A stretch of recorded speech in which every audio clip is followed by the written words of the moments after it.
What is up, guys? Jay Burton here, and today I'm bringing you my Arms Warrior Guide for 6.2.3 Part 2, which will include rotations and cooldown. Before I begin, I would like to apologize for not having a video out in quite a while. My computer was messed up for a few days, then I got a sore throat, and then I got a massive cold where I was coughing like every 15 seconds. I'm finally feeling a little bit better, but my voice is still sounding odd, but I did not want to wait any longer to get any videos out.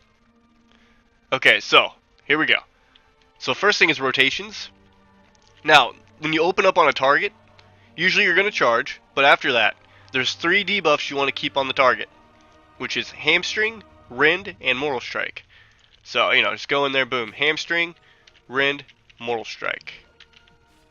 You want to keep those 3 debuffs on the target at all times.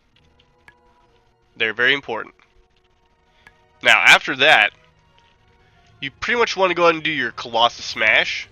It has a 20-second cooldown.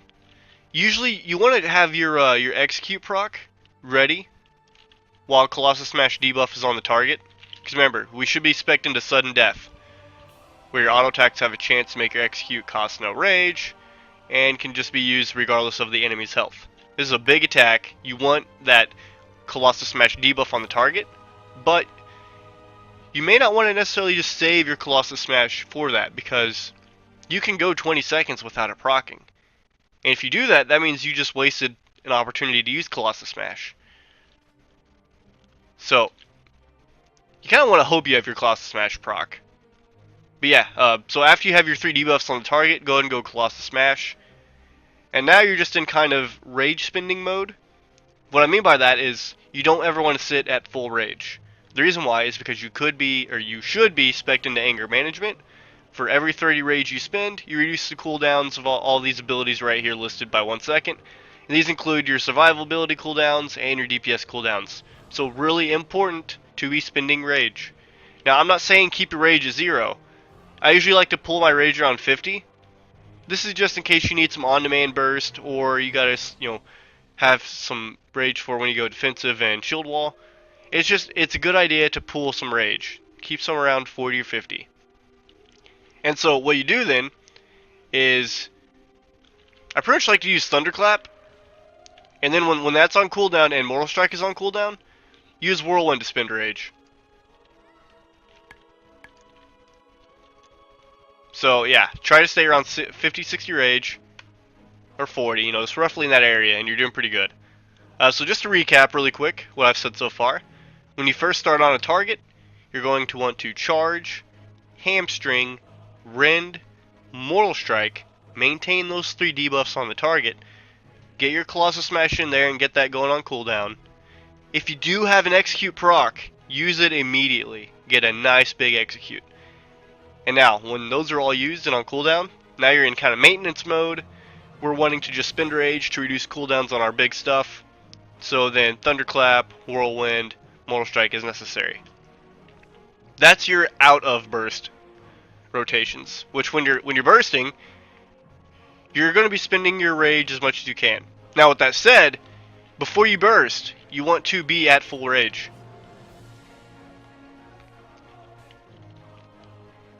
Which sometimes it's a little bit harder. There we go. See, full rage. That's when you want to burst. Now, because of anger management, I really recommend you, when you start an arena match, I recommend you burst right away. It's a 3-minute cooldown, but over the course of the match, when you're spending all sorts of rage, reducing the cooldown a lot, you're going to get a lot more uses out of it. It's better to use Recklessness a lot, as opposed to just save it for one-time burst, because you're going to be using it much more throughout the match. And it's also the same with your Blade Storm, that'll be getting enough cooldown, or Avatar, if you're running that. So really important. Now, whenever you do burst, you're basically going through the exact same rotations, except you're just keeping your rage at 0. That's the difference.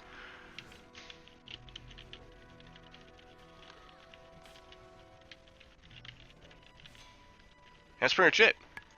Sometimes you want to go Blade Storm if you're getting close to killing a target and you don't want to get CC'd or slowed, so you can stay on them. Or you want to go Blade Storm if they're about to just CC you and you just want to avoid CC in general. Really good ability for doing that. In terms of your other defensives, You have Die by the Sword, which Die by the Sword is really only... Sorry. Die by the Sword is really meant to only be used if you're getting close to dying and your healer can't get you. So you want to have your healer call out all your defensives. Like, hey, should I pop my Die by the Sword? You good? Because what's going to happen is, let's say the healer is CC'd. You don't want that healer to waste the trinket, and then you've popped your Die by the Sword anyways. It's all about communication. Now, we also have Rallying Cry. Which, by the way, remember, Die by the Sword is also one of the abilities that Anger Management helps reset. So keep that in mind. So, Rallying Cry, 15% increased health for everybody. It's not the best defensive in the game, but since it applies to everybody, it's pretty helpful. Once again, if your healer, if they're getting attacked, don't just pop this. Let your healer call it out. Be aggressive. They'll be like, hey, should I pop my Rallying Cry? Are you okay? Do you need it? And then, of course, Mass Spell Reflect. I pretty much use this almost all the time, unless it just won't benefit the comp reversing. Just so helpful. This one, don't ask your healer. Just use it whenever you can to try to help, reflect a CC. And of course, don't forget about your Intervene. I forgot this is a macro, so I don't see the tooltip. But intervene the healer as much as you can too. Especially a cool little trick. Usually a rogue will open up on your healer. If they get that cheap shot, usually a kidney shot's following. Try to time it right, where you can intervene the healer right before the kidney shot, and then boom, you'll steal the kidney shot. This is super hard to do. A lot of it depends on luck, but if you can do it, you're helping out your healer so much, and you're pissing off the enemy rogue so much. Now, there's other things you can intervene. CCs, other things like that, especially like a hunter trap. You see typically now, hunters don't really use Trap Launcher for freezing traps in the higher ratings. It's kind of odd. But if you see the hunter charging over to your healer, intervene to him, boom, eat that trap. Intervene is a really helpful way to keep your healer going strong. And of course your Stormbolt, you want to be using this almost off cooldown, because it's a 30-second cooldown, but every time you spend 30 rage, you're reducing the cooldown by 1 second. Meaning it's a much shorter cooldown as long as you're staying aggressive. So use this a lot. Oh my gosh, I forgot to mention one of the most important things in the rotation. Your sweeping strikes. Oh goodness, okay. Important part of the rotation. If anybody is near your target, pop sweeping strikes. You also want to cancel macro though for sweeping strikes, because if your mage, you have a mage on your team and they have a polymorph person, and your sweeping strikes is up, you don't want your sweeping strikes to break the polymorph. So you want to cancel aura on sweeping strikes. Now don't just keep sweeping strikes up the entire match, because if there's nobody near them, that's wasted rage. But if somebody is near, make sure you always keep that up. So we got Enrage Regeneration. This one is usable while stunned, but remember, don't just waste this. Make sure your healer wants you to use it. And a little note, you don't really want to pop these at the same time, but if you use Rallying Cry first and then Enrage Regeneration, you'll get more healing out of your Enrage Regeneration because you have more health. Maybe in twos, that's a good idea, but you really don't want to blow all your cooldowns at once. But just a, food for thought.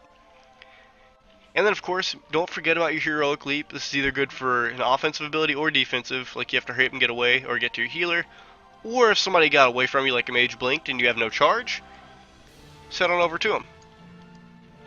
Alright guys, this was supposed to be just a short video, just easily going over the rotations and cooldowns. If you did enjoy it, please hit that subscribe button.